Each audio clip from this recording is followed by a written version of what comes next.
যোগ্যতার ভিত্তিতে আমরা পদায়ন করতে পারছি। আপনি পড়ে যান, আমি নিজেও 2 বছর এলএলবি করেছি, পরে এটা ছেড়ে দিয়েছি, মনে করলাম যে এটা আমার জন্য ঠিক না। একটা লয়ারকে তার আইনের পয়েন্ট দিয়ে তার যে ক্লায়েন্ট আছে তাকে ডিফেন্ড করতে হবে, কিন্তু এখন আমরা কি করি, ক্লায়েন্ট গেলে তারা বলেছি তুমি এভাবে এভাবে কথাগুলি বলে পড়ে তাহলে তুমি মুক্তি পেয়ে যাবে, অর্থাৎ মিথ্যা কথাগুলি শিখিয়ে দেয়। আর যারা বিচারকের আসলে বসে তারাও দলীয় ভিত্তিতে অনেক ক্ষেত্রে আমি বলবো দলীয় বিবেচনায় তারা পদায়ন হয়, যার কারণে নিয়ন্ত্রিত জাজমেন্ট আসে। সুতরাং জনগণ যাবে কোথায়? আমি আর মানুষের তো বাংলাদেশ আর কেউ নেই। যারা সরকারে আছে তারা, আর যারা অফিসাররা কাজ করছে তারা। আপনারা সেটা বক্তব্য করেছেন 12 ফেব্রুয়ারি নির্বাচনে। 11 তারিখ পর্যন্ত ঠিক ছিল, 12 তারিখ 10টা 11 পর্যন্ত ঠিক ছিল, তারপরে থেকে সিচুয়েশন পাল্টানো শুরু হলো। উগ্রবাদীদেরকে ভোট দেওয়া যাবে না। ভাই উগ্রবাদী মানে কি বলছেন? যারা নামাজ পড়ে দাঁড়িয়ে রাখে মসজিদে যায় তারা কি উগ্রবাদী? এখন উগ্রবাদীর ডেফিনিশনটাই বদলে গেছে। উগ্রবাদী হলো যারা কোন নিয়ম কানুন শৃঙ্খলা আল্লাহকে মানে না, আল্লাহ রসুলকে মানে না, তারাই হলো উগ্রবাদী। যারা নিয়ম কানুনের মধ্যে চলে, আল্লাহকে মানে, আল্লাহ রসুলকে মানে, নির্দেশিত পথে চলে, তারা হলো সঠিক মুমিন মুসলমান। তাদের দ্বারা অন্য ধর্মের লোকের কোনো ক্ষতি হতে পারে না। জামাত আমির সাহেব কোন জায়গায় বলেছিলেন যে মাদেরকে আমরা সর্বোচ্চ ইজ্জত দেব। এই উনি কেন বলেছেন? আল্লাহ তো কোরআনে বলেছেন যে তোমার মা রাজি না থাকলে তুমি বেহেশতে যেতে পারবে না। আল্লাহ সমগ্র কিছুর মালিক, তারপরেও বলছে মাকে এত ক্ষমতা দেওয়া হয়েছে যে মা রাজি না থাকলে তুমি বেহেশতেও যাবে না। উনি কি বলেছেন? মাদেরকে সর্বোচ্চ সম্মান দেওয়া হবে। 8 ঘন্টা জায়গায় 5 ঘন্টা কাজ করবে, 3 ঘন্টার বেতন সরকার দেবে। আর এটা মাঝে মাঝে কি বলা হয়েছে? মেয়েদেরকে ঘরে ঢুকিয়ে দেওয়া হচ্ছে, বলে মাজার ভেঙে দেবে। ভাই মাজার কিসের জন্য ভাঙবে? এটা না ভাঙার জন্য তো জামাতের ছেলেরা, আমাদের দলের লোকেরা বিভিন্ন জায়গায় আমরা পাহারা দিয়েছি, মন্দির পাহারা দিয়েছি, মঠ পাহারা দিয়েছি, সব জায়গায় আমরা পাহারা দিয়েছি। এটা হলো একটা বয়ান, যারা আমাদেরকে পছন্দ করে না তাদের বয়ান। 1971 সালের পরে কি বয়ান ছিল? মুক্তিযুদ্ধ এবং মৃত্যুযুদ্ধ। এটাই করে আমরা একটা দেশকে ডিভাইড করেছি। আমি প্রেসিডেন্ট জিয়ার সময় বলেছিলাম, প্রেসিডেন্ট জিয়াকে বলেছিলাম আমাদের একমাত্র কাজ হবে টু ইউনাইট দ্য নেশন, ঐক্যবদ্ধ জাতি করতে হবে। বিভিন্ন দলের বিভিন্ন মত থাকবে, বিভিন্ন পথ থাকবে, বিভিন্ন পথ ধারা থাকবে। এটা বিকশিত হওয়ার জন্য আমাদেরকে সুযোগ করে দিতে হবে। বাধা স্বরূপ আমরা কাজ করতে পারবো না। এখন আসেন, গোলাম পরোয়ার সাহেব এখানে বলে গেলেন যে সংস্কারগুলি যেন করা হয়। আমি মাননীয় প্রধানমন্ত্রীকে বলবো, আপনার বাপ পুরো পৃথিবীতে প্রসিদ্ধ হয়েছিল স্বাধীনতা ঘোষণা করে, আপনার মা প্রসিদ্ধ হয়েছিল সংসদীয় গণতন্ত্র প্রবর্তন করে। সুতরাং আপনি প্রসিদ্ধ হয়ে গেলেন সংস্কারগুলি করে। সুযোগ আসে না, চাটুকার অভাব নাই। আপনাকে ভিন্ন বলতে পরিচালনা করার জন্য অনেক লোক থাকবে। শেষ পর্যন্ত আপনাকে কাঁধে সেই বোঝা বহন করতে হবে। দোষ করবে মন্ত্রী, কিন্তু বোঝা উঠাতে হবে আপনাকে। আপনি কেন বোঝা উঠাবেন? Keep yourself clean, remain clean. Why should you take the load of somebody else? বরং যত দ্রুত সম্ভব নিজের উদ্যোগ নিয়ে বিরোধী দল থেকে কেন ডিমান্ড আসবে? বিরোধী দল থেকে ডিমান্ড আসার আগে হাউসে উঠে মাননীয় প্রধানমন্ত্রী বলবে যে সংস্কারের জন্য আমরা ওই দিন ধার্য করলাম, ওই দিন এই বিল আসবে এবং পাস করা হবে। আপনার নামটা ইতিহাসে লেখান, দেশটাকে শান্তির পথে নিয়ে যান। আমরা তো অনেক খেসারত দিয়েছি। আমির সাহেব একদিন বলেছিলেন যে উই রিভোল্ট, কর্নেল ওলি বলেছিল, এটা নিয়ে অনেকের গায়ে জ্বলন ছিল। উনি কেন বলেছেন? জিয়াউর রহমান নিজে লিখেছেন ACR annual confidential report, this officer played the main role which enabled the 8th Bengal, East Bengal regiment to revolt on the crucial night of 25-26 March. এই অফিসারে 1971 সালে 25-26 মার্চ রাত্রে বিদ্রোহে গুরুত্বপূর্ণ ভূমিকা পালন করে। আমি বিদ্রোহ না করলে তখন কিন্তু বিদ্রোহ হতো না। উনি ছিলেনই না, উনি অনুপস্থিত ছিলেন। উনি চট্টগ্রাম বন্দরের দিকে যাচ্ছিলেন। ওনাকে যদি ফিরে আনতাম, কয়েক মিনিট পর ওনাকে মেরে কর্ণফুলীতে ফেলাই দিত। এছাড়াও পরের বছর 73 তৎকালীন মেজর শওকত ব্রিগেডিয়ার শওকত হিসেবে চট্টগ্রাম ব্রিগেডের কমান্ডার ছিল। উনি আমাদের তৃতীয় সিনিয়র লোক ছিল যুদ্ধের সময়। উনি কি লিখেছেন? This officer on his own initiative asked Ziaur Rahman to declare independence of Bangladesh. এই অফিসারে জিয়াউর রহমানকে বলছে স্বাধীনতা ঘোষণা করার জন্য।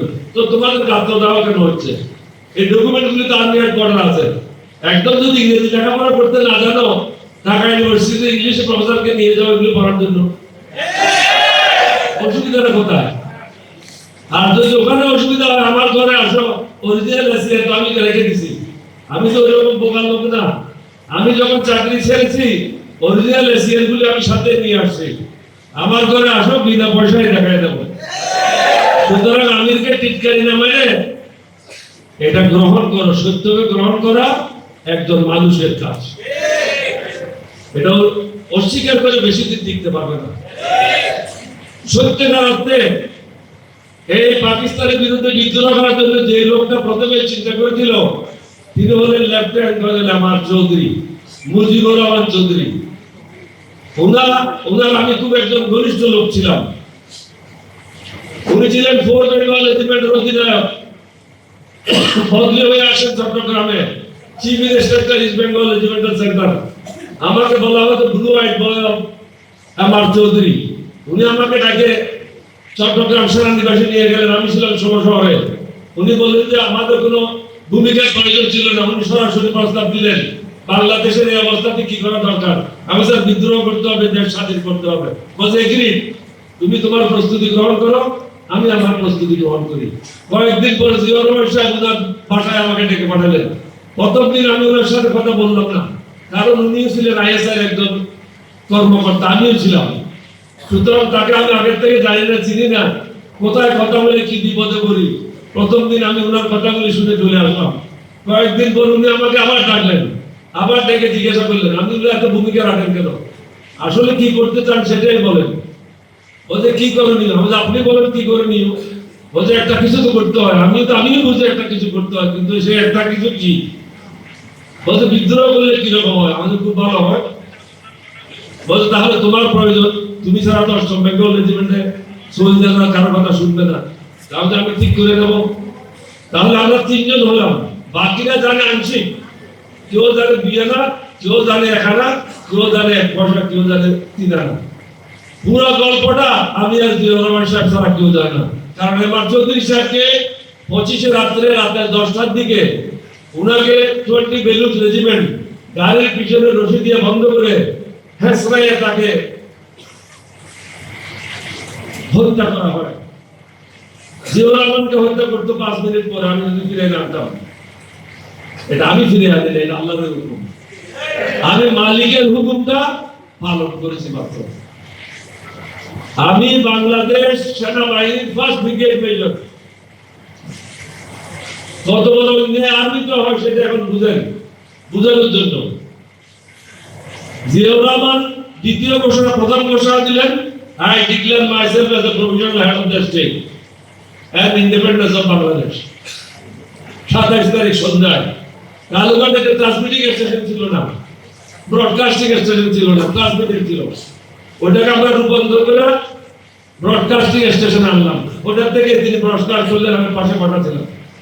30 তারিখ উনি আরেকটা ভিন্ন কারণে, যেটা কখনো বলা যাবে না, এটা হলো গোপনীয়তা আমার এবং উনার মধ্যে।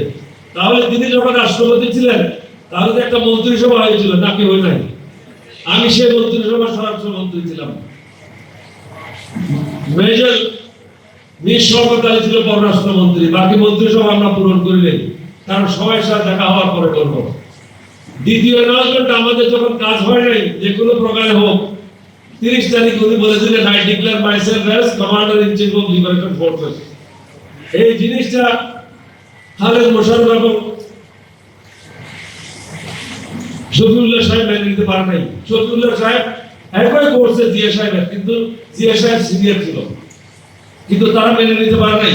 তারা জিয়াউর রহমানের বিরুদ্ধে ষড়যন্ত্র করলো, ষড়যন্ত্র করে সাপ্লাই করে পৃথিবীতে কোনো মানে আর্মি চিফ হয় না, সেনাবাহিনী প্রধান হয় না, প্রধান সেনাপতি হয় না, কিন্তু ওসমানী সাহেব একজন পলিটিশিয়ানকে নিয়ে প্রধান সেনাপতি বানিয়ে দিল সাপ্লাই করার লোক। কেন বানিয়ে দিল? জিয়াউর রহমানকে দমন করার জন্য। এবং শুধু দমন করলো না, 3টা ফোর্স খাড়া করলো, K force, Z force, S force. এটা করার পরে খালেদ মোশাররফ নিজের জায়গায় এলো, শফিউল্লাহ নিজের জায়গায় এলো, জিয়াউর রহমানকে দেওয়া হলো মেঘালয় তুরা নামক স্থানে, গভীর জঙ্গলের মধ্যে। এখন যেন উনি আর বাংলাদেশে ফিরে আসতে না পারেন। উনার বিরুদ্ধে অনেক ষড়যন্ত্র হয়েছে, থাকার তো কথা 1 নম্বর সেক্টরে। যা হোক, এই সিদ্ধান্ত যখন হয়, উনি আমার সাথে দেখা করতে আসেন ছাগল নাইয়ের উল্টো দিকে শ্রীনগর বিউপিতে। উনি আমার সাথে দেখা করতে আসলেন যে বিদায় নিতে আসছি, অনেকদিন একসাথে কাজ করেছি, আগামী দিনে হয়তো সুযোগ হলে একসাথে কাজ করবো। এই বিদায় নেওয়ার সময় আমি ওনাকে জিজ্ঞাসা করলাম, আপনি কি চান, আমার কাছ থেকে কি আশা করেন? উনি বললেন, তোমার কাছ থেকে আশা করি তুমি যদি এই যুদ্ধের সময় আমার সাথে থাকতে, এর থেকে বেশি বড় পাওনা আমার কাছে আর কিছু ছিল না। তাহলে আপনার সাথে আসি, আপনি যান, আমি কালকে সকালে গাড়ি নিয়ে রওনা হবো। তোমার পোস্টিং অর্ডার হবে, আমার পোস্টিং অর্ডার কে করবে? আমি কোন ব্যাটার আন্ডারে আসি? আমি যখন বিদ্রোহ করেছি, আমি কোন সংবিধান মেনে করেছি? আমি কোন কারণে নেতৃত্ব করেছি? আমি তো নিজেই বিদ্রোহ করেছি। সুতরাং অর্ডার কিসের? ওসমানের অর্ডার নিয়ে আমি কোনো কারণে যাবো না। আমার জিপ, আমার অর্ডার, আমার বন্ধু, এ হলো আমার সাথী। পরের দিন সকালে আমি তুরাতে চলে গেলাম। তুরাতে গিয়ে জঙ্গল পরিষ্কার করে ব্রিগেড হেডকোয়ার্টার সেট আপ করলাম। জিয়া সাহেব 3 দিন পর এসে দেখে কি সুন্দর ব্রিগেড হেডকোয়ার্টার। উনি বললেন যে এখন ইন্ডিয়ান আর্মি থেকে একজন মেজর আসবে, ব্রিগেড মেজর হবে। তা আমি চুপচাপ থাকলাম। জেড ফোর্সের ব্রিগেড কমান্ডার, সরি, এস ফোর্সের ব্রিগেড মেজর আসলো ইন্ডিয়ান আর্মি থেকে। কে ফোর্সে আসলো, জেড ফোর্সে আসলো সন্ধ্যার সময়। আমি ওকে বললাম, আপনারা খাও আর ঘুমাও, সকালে নাস্তা করে এখান থেকে বাইরে যাও। ও বলে, কেন? আমি যে এখানে আর কেউ থাকবে না, এখানে আমি ছাড়া আর কেউ থাকবে, আমার বন্দুক থাকবে সাথে, উল্টা পাল্টা কাজ করলে কি করবো এটা বুঝতে পারবো। তো জিয়াউর রহমান সাহেব আমাকে ডাকলেন, বলে, তুমি ব্রিগেড মেজর কাজ জানো? আমি জানি না।